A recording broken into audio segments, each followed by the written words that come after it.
This is Dele Alli, currently playing his football in Turkey for Besiktas, getting subbed off in the 30th minute versus a second division side. Some of you will seem shocked that this man was once at the top of English and world football, being one of the most promising young players in England, scoring in World Cup quarter-finals, scoring in big Premier League games for Tottenham, and winning Young Player of the Season awards. So where did it all go wrong for Dele Alli?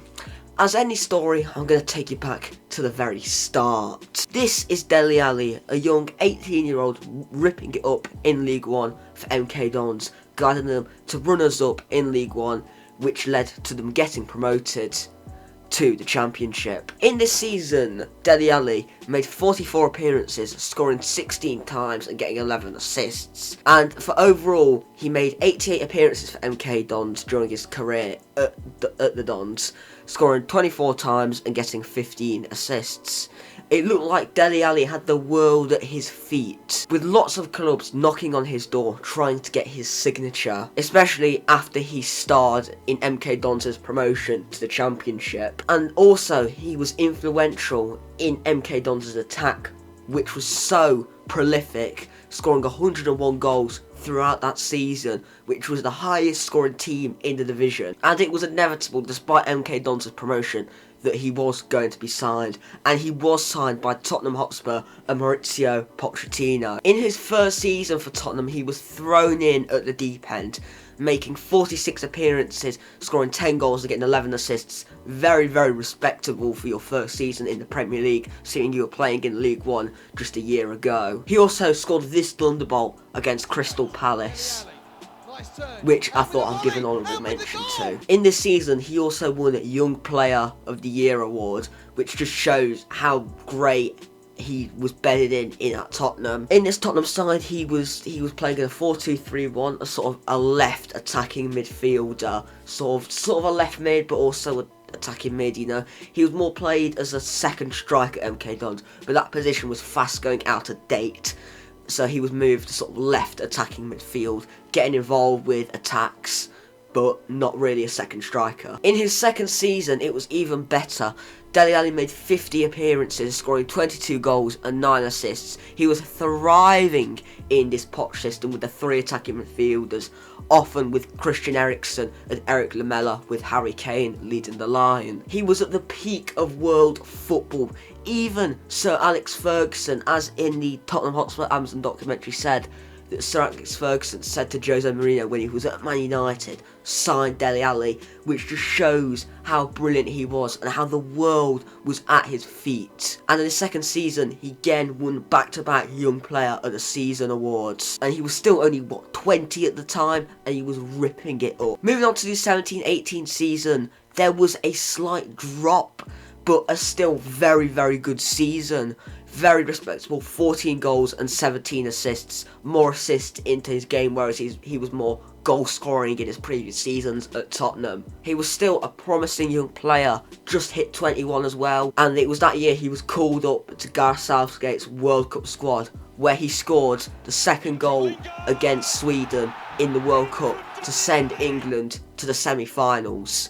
He was impressing both internationally and at club level, and it looked like nothing could go wrong. Into the 18-19 season, this was his first dip in his career. He made 38 appearances, which is considerably less to his previous first 2, where he was making about 50 appearances. He got 7 goals and 8 assists, which still isn't shambolic, but it is considerably less, pretty much half of what he was getting in the previous season. But throughout the season, he suffered with a hamstring injury, which made him to miss 8 games. He struggled with a thigh muscle strain, which kept him out for a further 10 games. This could have been another crucial part of Dele Alli's downfall, having those injuries starting his season, forcing his form to sort of stagger. But another part that I want to touch on that some people could say was the main reason for the downfall, other people will say not. Fortnite. Fortnite was a popular game that everyone was playing in 2018. It was at the top, and Dele Alli was also playing it. He was streaming regularly on Twitch and playing it with some other teammates. I mean, there's nothing to say that footballers cannot play video games, but some people saying that could have caused a distraction. He also, in 2018, signed a contract as an ambassador for an esports team.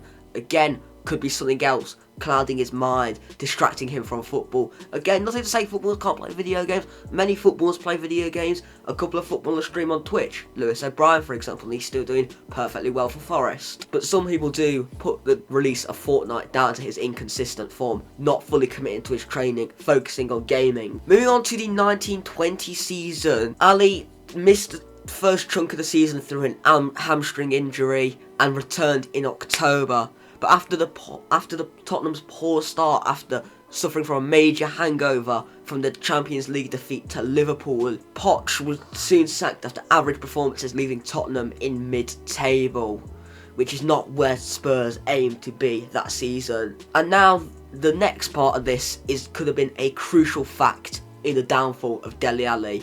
In came Jose Mourinho, who is the complete polar opposite of a manager to Maurizio Pochettino. Maurizio Pochettino is the kind of man to put his arm around you and comfort you, whereas Jose Mourinho is the one to openly slander you, openly give you the cold, hard, brutal, honest truth. And at this time, the Amazon documentary All or Nothing Tottenham Hotspur came out, and with the release of the documentary, this publicly broadcasted Jose Mourinho slandering Dele Alli for his lack of effort in training.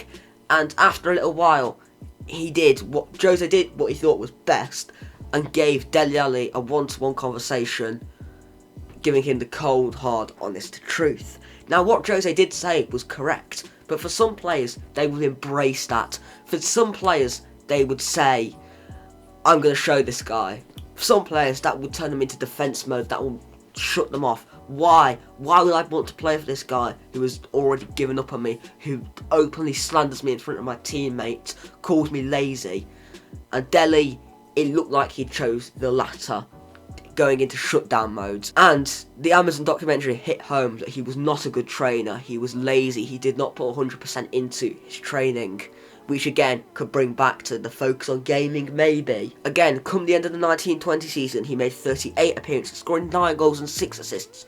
A tiny improvement on the previous season, but still nothing compared to what he was getting when he first signed for Tottenham. Moving on to the 2021 season, this was Dele's worst yet. He made 29 appearances, scoring 3 goals and getting 5 assists. He was playing far less minutes compared to the 4,000 minutes he was getting under Pochettino, compared to the 2,000, 1,000 he was getting under Mourinho now. Dele had become a bench player, he had become a reserve. Come the 21-22 season, it was clear Dele needed a fresh start. Mourinho had departed at this point.